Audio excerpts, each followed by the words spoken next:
Welcome back to our channel. కన్నా ప్రేమించింది దుర్గా కూతుర్ని అని తెలుసుకొని ఊహించని నిర్ణయం తీసుకున్న మహా. అసలు ఇదంతా ఎలా జరిగింది ఏంటి అనేది తెలుసుకోవాలి అనుకుంటే ఖచ్చితంగా ఈ వీడియోని ఫస్ట్ నుంచి ఎండింగ్ వరకు క్లియర్గా చూసేయండి, ఎక్కడ స్కిప్ చేయొద్దు. అప్పుడే ఎపిసోడ్లో ఏం జరిగింది అనేది ఖచ్చితంగా అర్థమవుతుంది. ఇక మన ఫేవరెట్ సీరియల్ పొదరిల్లు సీరియల్లో ఏం జరిగింది అనేది అయితే తెలుసుకుందాం. బట్ దానికన్నా ముందు మీరు చేయవలసిందల్లా మన ఛానల్ని ఇక్కడే సబ్స్క్రైబ్ చేసుకోవడం, పక్కనే ఉన్న బెల్ ఐకాన్ని ట్యాప్ చేసుకోండి. అయితే అప్పుడు మీకు ఖచ్చితంగా వీడియోస్ అన్నీ కూడా నోటిఫికేషన్ రూపంలోకి వచ్చేస్తాయి. ఇక అందమైన డిజైన్ గాజుల వీడియోని చూపిస్తూ సీరియల్లో ఏం జరిగిందో చెప్పబోతున్నాను. సో మిస్ కాకుండా అయితే చూసేయండి. ఇక ఏ మాత్రం లేట్ చేయకుండా మనం కూడా వీడియోలోకి ఎంటర్ అయిపోదాం. అండ్ ఇప్పుడే ఈ వీడియోని లైక్ చేసి మీ ఫ్రెండ్స్ అండ్ ఫ్యామిలీస్కి కూడా షేర్ చేయండి. ఇక వీడియోలోకి వెళితే కనుక ఇక నైట్ అవుతుంది, భోజనాలు చేసేస్తారు అందరూ. భోజనాలు చేసిన తర్వాత ఇంట్లో ఇంకా మొత్తం అందరూ పడుకుంటారు. కానీ ఇంకా చక్రికేమో నిద్ర పట్టక బయటకు వచ్చి చెట్టు దగ్గర నుంచొని ఆలోచిస్తూ ఉండేసరికి ఇంకా కన్నా వస్తాడు. కన్నా వచ్చి, ఏంటన్నయ్య నీలో నువ్వు ఒక్కడవే ఉన్నావు, ఏమైంది, ఏదైనా ప్రాబ్లమా ఏంటి మళ్ళీ అని చెప్పి అంటూ ఉంటే, ప్రాబ్లం ఏం కాదురా కన్నా, కాకపోతే మనసుకి ఏదో ఇబ్బందిగా ఉంది అని చెప్పేసి అంటాడు. ఇక అలా అనేసరికి మనసుకి ఇబ్బందిగా ఉందా, ఏం మాట్లాడుతున్నావు అన్నయ్య, ఏదో భగ్న ప్రేమికుడు మాట్లాడినట్టు మాట్లాడుతున్నావు అని చెప్పి అంటే, నా పరిస్థితి ప్రస్తుతానికి అలాగే ఉందిరా అని చెప్పి అంటే, ఏ వదిన ఏమన్నా అందా అని చెప్పేసి అంటాడు కన్నా. ఇక ఆ మాటకి వదిన ఏమీ అనలేదురా, కానీ వదిన మనసులోనే వేరే ఇంకెవరన్నా వస్తారేమోనని డౌట్గా ఉంది అని చెప్పి అనేసరికి, అదేంటన్నయ్య అంత మాట అనేసావు, వదిన మనసులోకి వేరే ఎందుకు ఎవరు వస్తారు అని చెప్పి అంటే, అది కాదురా, ఈరోజు చూసావా విక్కీ గాడు ఇంటికి వచ్చి మరీ మహాలక్ష్మిని పలకరించాడు, ఇంకా ఆఫీస్కి రావాలని ఇచ్చేశాడు కదా, అందుకే ఏం చేయాలో నాకు అర్థం కావట్లేదు, నా విషయాల్లో తను దూరం అయిపోతుందేమోనని చెప్పి భయమేస్తుందిరా కన్నా అని చెప్పేసి అంటాడు. చక్రి అలా అనేసరికి ఇంకా ఒక్కసారిగా ఆలోచించి ఇంకప్పుడు, అయితే ఇప్పుడు ఏం చేద్దాం అనుకుంటున్నావు అని చెప్పి అంటాడు కన్నా. అలా అనేసరికి చక్రి ఏముంది, ఎలా అయినా సరే మహాలక్ష్మిని ఆ విక్కీ గాడి దగ్గర నుంచి నా వైపుకు తిప్పుకోవాలి, ఆ విక్కీ గాడికి అస్సలు అట్రాక్ట్ అవ్వకుండా చూసుకోవాలి, అప్పుడే కదా మహాలక్ష్మి నా చుట్టూ తిరుగుతుంది అని చెప్పేసి ఇంకా రకంగా మాట్లాడుతూ ఉంటాడు. అయితే నువ్వు చాలా కష్టపడాలన్నయ్య అని చెప్పేసి అంటే, ఏంట్రా నువ్వు అనేది అని అంటే, అవునన్నయ్య నీకు ఒక విషయం అర్థమవుతుందా, అసలు ఆ విక్కీ ఎలా ఉంటాడో నువ్వెలా ఉంటావో ఒక్కసారి ఆలోచించుకున్నావా అంటే, ఏరా నాకేం తక్కువ, నన్ను మహాలక్ష్మి పెళ్లి చేసుకుంది కదా అంటే, పెళ్లి చేసుకున్నది కేవలం ఒక అడ్డుగా నుంచోబెట్టడానికి మాత్రమే బాబు, నువ్వేదో పెద్ద ఆల్ ఇండియా అందగాడు అని కాదు అని చెప్పి కొంచెం వెటకరంగా మాట్లాడతాడు. ఇక అలా మాట్లాడేసరికి, సర్లేరా ఇప్పుడు నన్ను ఏం చేయమంటావో చెప్పరా అని చెప్పేసి అంటాడు చక్రి. ఇక ఆ మాటకి, సరే నువ్వు ఇక్కడే ఉండు, ఇప్పుడే వస్తాను అని చెప్పేసి ఇంక లోపలికి వెళ్ళి చక్రి బట్టలు తీసుకొస్తాడు, కొన్ని బట్టలు తీసుకొచ్చి చొక్కాలే తీసుకొస్తాడు, అన్ని షర్ట్లే తీసుకొచ్చి ఇంక చూపిస్తాడు. ఇది చొక్కానా, అసలు ఇది కలరా, అసలు ఇది షర్ట్ అంటారా, వీటిని అసలు అన్నిటినీ బట్టలు అంటారా అంటే, ఒరే ఎందుకురా నా బట్టలన్నీ అలా కింద పడేస్తున్నావు అని చెప్పేసి కింద పడిపోయిన బట్టలన్నీ ఏరుకొని, అసలు నువ్వేమనుకుంటున్నావురా నా గురించి, ఎందుకురా నా బట్టలన్నీ కింద పడేసావు, ఇప్పుడు నేను వీటిని అన్నిటిని మళ్ళీ ఉతుక్కోవాలా, అసలు నువ్వేమనుకుంటున్నావు, ఇవన్నీ ఎంత కాస్టో తెలుసా నీకు అని అంటే, ఒరే అన్నయ్య నీకు ఒక విషయం అర్థం కావట్లేదు, ఒక అమ్మాయిని ఇంప్రెస్ చేయాలి అని అంటే మనం వేసుకునే క్లోతింగ్లో ఎంత డెవలప్మెంట్ ఉంటుందో తెలుసా, మనం ఎంత అందంగా ఉన్నా మనం వేసుకునే బట్టలు కలగా లేకపోతే ఏ అమ్మాయి కూడా ఇంప్రెసివ్గా చూడదురా, అందుకనే చెప్తున్నాను ఇవన్నీ అని చెప్పేసి అంటాడు కన్నా. అంటే నీ ఉద్దేశం ఏంటి అని చెప్పి చక్రి అడుగుతాడు. ఎంత చెప్పినా మళ్ళీ నువ్వు వెనక్కే వస్తున్నావు, నిన్ను ఏమనుకోవాలో అర్థం కావట్లా, ఇక రామాయణం అంతా విని సీత రాముడికి ఏమవుతుంది అన్నాడట వెనకటికి నీలాంటోడే అని చెప్పి ఇరిటేట్ అవుతూ సైలెంట్ అయిపోతాడు. ఒరే కన్నా అలా ఇరిటేట్ అవ్వకుండా స్ట్రైట్గా చెప్పరా నాకు అని చెప్పి అంటే, సరే అయితే నీ బట్టలు ఎలా ఉన్నాయి, విక్కీ బట్టలు ఎలా ఉన్నాయి అని చెప్పి అనగానే ఇలా పైకెత్తి చూస్తాడు ఇక చక్రి. అలా చూసిన తర్వాత అర్థమైంది, సరే అయితే రేపొద్దున చూడరా మన అవతారం, అని చెప్పేసి లోపలికి వెళ్ళిపోతాడు ఆ బట్టలు తీసుకుని. అన్నయ్య అది కాదన్నయ్య, ఒక్క నిమిషం ఆగు అని చెప్పేసి కన్నా పిలుస్తూ ఉంటాడు. అయినా సరే ఇక ఏదో తనకి అర్థమైపోయిందిలే అన్నట్టు ఇంక లోపలికి వెళ్ళిపోతాడు. లోపలికి వెళ్ళిపోయిన తర్వాత ఎప్పుడు మాట విన్నాడు గనక ఈ పెద్ద మనిషి ఏదో ఒకటి చెప్దామంటే ఇంకొకటి అయిపోతుంది, సర్లే అని చెప్పేసి ఇంక కన్నా కూడా వెళ్ళిపోతాడు. నైట్ అయింది కదా, పడుకుని పోతారు అందరూ కూడా. ఇక తెల్లారుజామున లెగుస్తాడు చక్రి. లెగిసి ఇంకా గదిలోకి వెళ్ళిపోతాడు. అంతే, తలుపులు వేసుకుంటాడు. ఇక వీళ్ళందరూ పెద్ది, కేశవ, అలాగే ఇంకా కన్నా కూడా లేచి ఎవరి పనులు చేసుకొని ఇక రెడీ అవుతూ ఉంటారు, ఎవరి పనులు కాళ్ళు. మరోపక్క మహాలక్ష్మి కూడా ఆఫీస్కి రెడీ అయిపోద్ది. సరే అయితే కన్నా వెళ్దామా అని చెప్పేసి మహాలక్ష్మి క్యారేజ్ తీసుకొని వస్తుంది. వచ్చిన తర్వాత ఒక నిమిషం మహాలక్ష్మి టీ పెడతాను అని చెప్పి అంటే, ఇప్పుడేం వద్దులే పెద్ది, ఆఫీస్కి చాలా రోజుల తర్వాత వెళ్తున్నాను కదా, కొంచెం త్వరగా వెళ్ళాలి అని చెప్పేసి కన్నా వెళ్దాం రారా అని చెప్పి అంటే, వెళ్దాం వదిన ఒక్క నిమిషం అని చెప్పేసి ఇక తన బ్యాగ్ అయితే సర్దేసుకుంటాడు. సర్దేసుకునేసరికి లోపు ఇంకా డోర్ ఓపెన్ చేసుకొని ధడేల్మని వస్తాడు చక్రి. ఇక ప్యాంటు షర్టు రేంజ్లో ఉంటుంది, స్పెక్స్ ఏమో కూలింగ్ గ్లాసెస్ పెట్టుకుంటాడు. ఇక అలా హీరోలా వచ్చి పోజ్తో నుంచుంటాడు. దాంతో ఇంక ఇంట్లో వాళ్ళందరూ ఒక్కసారిగా అవాక్ అయిపోతారు. ఇదేంటి, వీడికి ఏమైంది ఈరోజు, ఏదైనా ఫంక్షనా లేకపోతే వీడి పుట్టినరోజా ఏంటి అని చెప్పి అనుకుంటూ ఉంటారు. అనుకుంటూ ఉంటే ఇంకప్పుడు కేశవ అంటాడు, ఈరోజు అన్నయ్య పుట్టినరోజు కాదే, ఇంకా ఎటువంటి రిలేషన్షిప్లోనూ లేడు కాబట్టి ఇంకేది కాదు. అన్నయ్య ఎవరి పెళ్ళికన్నా వెళ్తున్నావా అని చెప్పేసి అంటాడు కేశవ. ఇక ఆ మాటకి అదేంట్రా అలా అన్నావు అని అంటే, అది కాదు, ఎప్పుడు లేనిది ఇలా రెడీ అయ్యావు కదా, అందుకనే అడుగుతున్నాను అని చెప్పి అంటాడు. ఇక అప్పుడు కన్నా కావాలని ఒకవేళ ఎవరినన్నా ఇంప్రెస్ చేయడానికేమో అని చెప్పేసి అంటాడు. ఇక ఆ మాటకి మహాలక్ష్మి అలా చూస్తుంది చక్రిని. చూసి ఏంటిదంతా, కన్నా వస్తున్నావా రావట్లేదా అని అంటే, ఆగండి మహాలక్ష్మి గారు, నేను కూడా వస్తాను మీతో పాటు అని అంటే, మీరెక్కడికి అని అడుగుతుంది. అడిగేసరికి నేను అది నా లైసెన్స్ పని ఉంది కదా, దాన్ని చూసుకోవడానికి వెళ్తున్నాను, మిమ్మల్ని బస్ స్టాప్ వరకు డ్రాప్ చేస్తాను రండి అని చెప్పి అంటే, మాకు దేవుడు 2 కాళ్ళు 2 చేతులు ఇచ్చాడు, అంటే మీరు డ్రాప్ చేయడం అంటే కారులో డ్రాప్ చేయరు కదా, లేకపోతే బస్సులో ఏమైనా డ్రాప్ చేస్తారా, లేదు కదా, నడుచుకుంటూనే కదా, అప్పుడు మీరు డ్రాప్ చేయడం ఎందుకు, మీరు మీ పని చూసుకోండి, మేము మా పని చేసుకుంటాం అని చెప్పేసి అంటది మహా. ప్లీజ్ అండి, ప్లీజ్ మహాగారు, ప్లీజ్ నేను వస్తాను మీతో పాటు అని చెప్పి బతిమలాడతాడు. ఇక బతిమలాడేసరికి కన్నా ఏమో నవ్వుకుంటూ ఉంటాడు, కేశవ అలాగే పెద్దీలు కూడా నవ్వుకుంటూ ఉంటారు. ఇక అప్పుడు సరే రండి, మీరు మరీ అంత బతిమలాడక్కర్లేదు అని చెప్పేసి అంటాడు. ఇంకా అంటది మహాలక్ష్మి. ఇక ఆ తర్వాత మళ్ళీ హీరోలాగా స్పెక్స్ కూలింగ్ గ్లాసెస్ పెట్టుకొని పోజులు ఇచ్చుకుంటా ఇంకా బయటకు వెళ్తారు. వెళ్ళిన తర్వాత సరే పెద్ద వెళ్ళొస్తాను అని చెప్పేసి మహా కూడా అంటది. సరే మహా అని చెప్పేసి అంటాడు.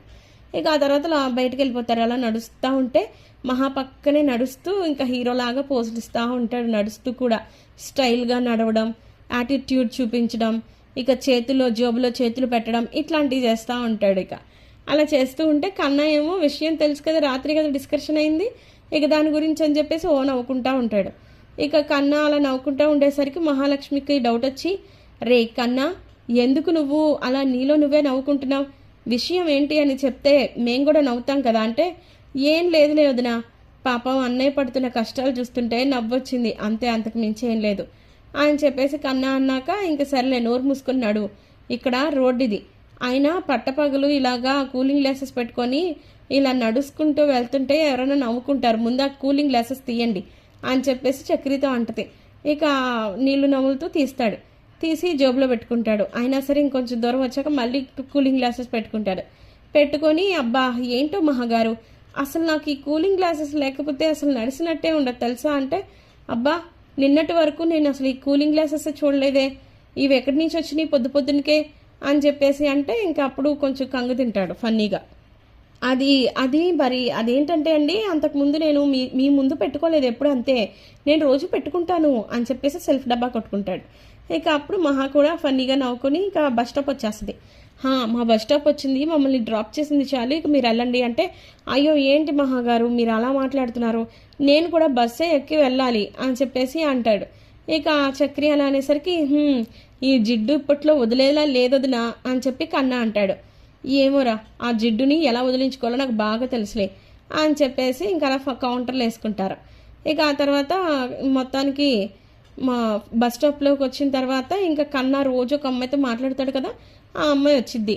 హే హాయ్ ఎలా ఉన్నావు ఏంటి అది అంటే, నువ్వేంటి అసలు కనిపించట్లేదు వారం రోజుల నుంచి, ఎక్కడికి వెళ్ళిపోయావు అని అంటే, నేను ఇలా మా ఫ్యామిలీతో కలిసి ఊరెళ్ళాను అని ఇదని మాట్లాడుకుంటూ ఉంటారు. ఆహా ఎలా జరిగింది అది ఇదని. మహాలక్ష్మికి ఆల్రెడీ తెలుసు కదా రోజు వాళ్ళిద్దరు మాట్లాడుకుంటారని, ఇక సైలెంట్గా బస్ కోసం వెయిట్ చేస్తూ ఉంటుంది. ఇక అప్పుడు చక్రి ఇదంతా చూసి అడుగుతాడు మహాని, ఏంటండి మా దొండకాయ ఎవరో ఒక అమ్మాయితో మాట్లాడుతున్నాడు అని చెప్పి అంటే, అవును వాళ్ళిద్దరూ డైలీ మాట్లాడుకుంటారు, అయితే ఇప్పుడు ఏమైంది అని చెప్పి అంటది. ఇంకా అంటాడు చక్రి అయితే. ఇక ఆ మాటకి ఆహా లేదండి నేను నార్మల్గానే అడిగాను, మా దొండకాయ కూడా ముదిరిపోయాడా అని చెప్పి అనిపించిందిలే, వాడు కూడా బాగా స్పీడ్గా ఉన్నాడు, మేమే చాలా స్లోగా ఉన్నామని అర్థమవుతుంది అని చెప్పి అనేసరికి మీకు విషయం చెప్పనా అని మహా అడుగుతుంది. అయినా వీడు ఇంత బాగా మాట్లాడడం వచ్చని నాకు ఇప్పుడే చూస్తున్నాను అంటే, అబ్బా వాళ్ళిద్దరూ ప్రేమించుకుంటున్నారండి అని చెప్పేసి అంటది మహా. ఇక ఆ మాటకి ఒక్కసారిగా ఇంకా చక్రి అయితే షాక్ అయిపోయి, ఓరిని వీడు ప్రేమిస్తున్నాడు, నా తమ్ముడు కేశవగాడు ప్రేమిస్తున్నాడు, ఎటొచ్చి నేనే అనమాట. మరో పక్క మా అన్నయ్యకి కూడా మనీషా అంటే ఎక్కడో లైకింగ్ ఉందిలేండి, ఏం చెప్పుకుంటామన్నీ, నేనే ఎటు కాకుండా అయిపోతున్నాను అని అంటే, ఇంకా అప్పుడు మహా కొంచెం సీరియస్గా చూసింది.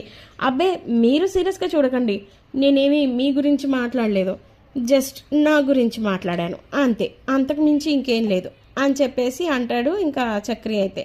ఇక ఆ మాటకి చాలండి చాలా బాగా మాట్లాడుతున్నారు, చూసుకోండి పని అయితే అని చెప్పి అంటుంటే, ఇక చక్రి అనుకుంటాడు మనసులో, వామ్మో నేను ఇంకా ఇక్కడే ఉంటే ఖచ్చితంగా ఈ మహాగారు తన గురించే ఏదో ఫ్లడ్ చేస్తున్నాను అని అనుకుంటారు, అలా అవ్వకుండా ఉండాలంటే తొందరగా నేను ఇక్కడి నుంచి వెళ్ళిపోవాలి అని చెప్పేసి తనలో తానే అనుకుంటా ఉంటాడు. ఇక చక్రి అయితే ఏదో ఫోన్ వచ్చినట్లుగా బిహేవ్ చేస్తూ అక్కడి నుంచి వెళ్ళిపోతాడు. అక్కడికి అమ్మో ఇంక ఇలాగైనా ఎస్కేప్ అయిపోవాలి అని చెప్పేసి తనలో తానే అనుకొని ఇక అక్కడి నుంచి అయితే వెళ్ళిపోతాడు. అమ్మయ్యా వదిలిపోయింది జిడ్డు అని చెప్పేసి తనలో తానే అనుకుంటుంది మహా నవ్వుకుంటూ. ఇక మరో పక్క కన్నా ఏమో ఇక అప్పుడు కాలేజ్ బస్ వస్తుంది. కాలేజ్ బస్ వచ్చేసరికి సరే అయితే నేను వెళ్ళొస్తాను మళ్ళీ రేపు కలుస్తాను అని చెప్పేసి ఇక ఆ అమ్మాయితో చెప్తాడు.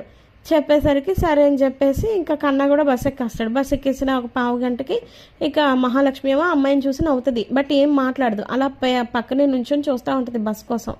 ఇక ఈలోపు సరిగ్గా ఆ అమ్మాయి దగ్గరికి దుర్గా వస్తాడు.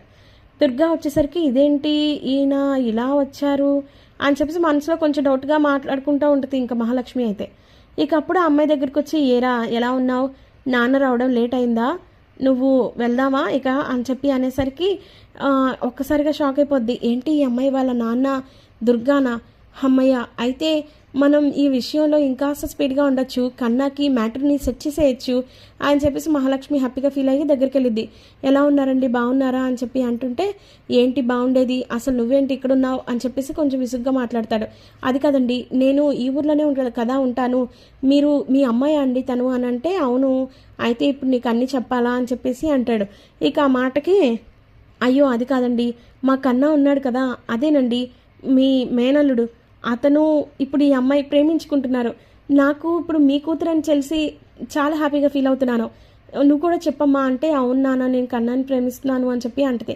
దాంతో ఇంక షాక్ అయిపోయి, నీకేమైనా పిచ్చిగాని పట్టిందా, పోయి వాడిని ప్రేమించడం ఏంటే, పదా నువ్వు ముందు ఇంటికి అని చెప్పేసి అంటుంటే, ఒక్క నిమిషం దుర్గా గారు మీకు విషయం అర్థం కావట్లేదు, వాళ్ళిద్దరు మనస్ఫూర్తిగా ప్రేమించుకున్నారు, అలాంటి వాళ్ళు పెళ్లి చేసుకుంటే తప్పే ఉంది, పైగా వాళ్ళు ఇప్పుడు మేజర్స్ కూడా, చక్కగా కాలేజ్ అయిపోయిన తర్వాత ఉద్యోగం సంపాదించుకుని అప్పుడు పెళ్లి చేసుకుంటారు, ఇప్పుడేం కంగారు లేదు, మీరు ఒక మాట నేసుకుంటే బాగుంటుంది కదా అందుకే మాట్లాడుతున్నాను అని చెప్పేసి అంటది ఇంకా మహాలక్ష్మి. ఆ మాటకి చూడమ్మాయి నీకు ఆ ఇంటికి ఎటువంటి సంబంధం లేదు కదా, నువ్వెందుకు మాట్లాడుతున్నావు, నువ్వేదో నీ పెళ్లిని ఆపుకోవడానికి మాత్రమే చక్రిని పెళ్లి చేసుకున్నావు అంట కదా, నీలాగా మనుషుల్ని ఆడుకునే వాళ్ళంటే నాకు అసలు నచ్చదు, కాబట్టి ఈ విషయంలో నువ్వు జోక్యం చేసుకోకు, నీకు ఆ కుటుంబానికి ఎటువంటి సంబంధం లేనప్పుడు నేను నా కూతురు పెళ్లి గురించి నీతో ఎలా మాట్లాడతాను, అయినా నేను ఆ కుటుంబానికి అస్సలు ఇవ్వను, ఆ కుటుంబంలో అసలు ఆడపిల్లలే ఉండరు, ఇదిగో నిలువెత్తు సాక్ష్యంగా నువ్వు కూడా ఉన్నావు, అలాంటప్పుడు నా కూతుర్ని తెలిసి ఆ ఇంటికి ఎలా పంపిస్తాననుకుంటున్నావు, నేను నీ గురించి కూడా ఎంక్వైరీ చేశానులే అని చెప్పేసి అలా మాట్లాడేసరికి ఒక్కసారిగా మహాలక్ష్మి అయితే షాక్ అయిపోతుంది.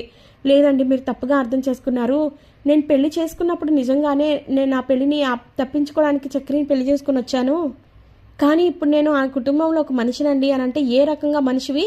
నువ్వేమన్నా వాళ్ళందరికీ చెల్లెలివా లేకపోతే ఇంకేమన్నానా? చక్రికి భార్య అని అంటే ఒక అర్థం ఉంటుంది, కానీ నువ్వు త్వరలోనే విడాకులు కూడా తీసుకుని వెళ్ళిపోతున్నావంట కదా, మరి అలాంటప్పుడు నువ్వే హక్కుతో మాట్లాడుతున్నావు. చూడు, ఇదంతా కూడా నాతో అవ్వదు, నువ్వు తప్పుగా పక్కకే అంటే, ఒక్క నిమిషం అండి, ఇప్పుడు మీ ప్రాబ్లం ఏంటి అని చెప్పి మహాలక్ష్మి అయితే గట్టిగా అడుగుతుంది. అడిగేసరికి, నువ్వే చెప్పాను కదా నా ప్రాబ్లము, ఆ కుటుంబంలో ఏ ఆడపిల్ల వచ్చినా కూడా నిలబడదు, అది నిజంగా నిరూపితమైంది. మా అక్క విషయంలో నిరూపించారు. ఆ తర్వాత మా పెద్దోడికేమో గాయత్రిని పెళ్లి చేద్దాం అనుకుంటే ఆ పిల్లతోనూ పెళ్లి కాకుండా అయిపోయింది.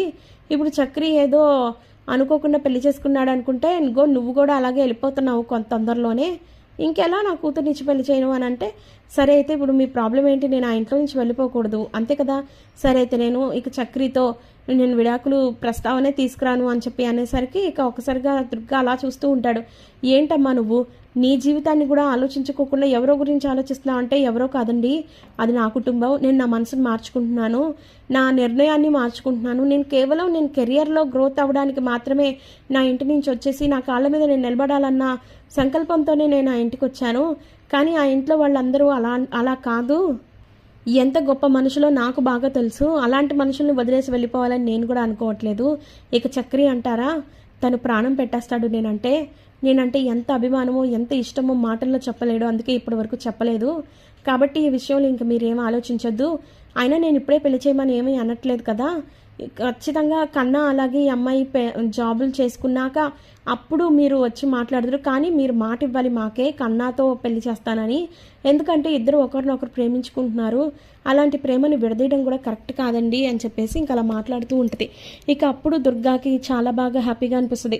నిజంగా నిన్ను చూస్తుంటే చాలా గర్వంగా ఉందమ్మాయి, ఎందుకంటే నీ జీవితం గురించి, నువ్వు తీసుకున్న ఆలోచన గురించి కానీ, నువ్వు తీసుకున్న నిర్ణయం గురించి అవన్నీ పక్కన పెట్టేసి ఆ కుటుంబం సంతోషంగా ఉండాలి అని నువ్వు ఇంత పెద్ద నిర్ణయం తీసుకున్నావు చూడు, నిజంగా నీ నిర్ణయానికి నేను ఖచ్చితంగా కట్టుబడి ఉంటాను, మాటిస్తున్నాను, ఆ కన్నాకే నేను నా కూతురినిచ్చి పెళ్లి చేస్తాను, ఖచ్చితంగా ఈ విషయంలో ఇంకెలాంటి సమస్య లేదులే అని చెప్పేసి అనేసరికి ఇక మహాలక్ష్మి అయితే చాలా థ్యాంక్స్ అండి, నిజంగా మీ మేలు ఎప్పటికీ మర్చిపోలేను అని చెప్పేసి హ్యాపీగా ఫీల్ అవుతూ ఉంటుంది. ఇక దాంతో దుర్గా కూడా చాలా హ్యాపీగా ఫీల్ అవుతూ ఉంటాడు. ఇక మహాలక్ష్మి వెళ్ళిపోయిన తర్వాత, ఇలాంటి మంచి అమ్మాయి ఉన్న ఆ ఇంటికి నా కూతుర్ని కూడా కోడలుగా చేస్తే నేను కూడా సంతోషంగా ఉంటాను, నా కూతురు కూడా సంతోషంగా ఉంటుంది, పైగా కన్నాని ప్రేమించింది అని చెప్తుంది కదా అని చెప్పేసి ఇంకా ఆ రకంగా అయితే అనుకుంటాడు. ఇదే విషయం కూతురికి చెప్పేసరికి ఇంకా హగ్ చేసుకుని థ్యాంక్ యూ నాన్న అని చెప్పి అంటది. మరి రాబోయే కథలో ఇక ఈ విషయాన్నంతా మళ్ళీ మహాలక్ష్మి ఇంటికి వెళ్ళి చెప్తుందా పెద్ది అండ్ ఫ్యామిలీతో?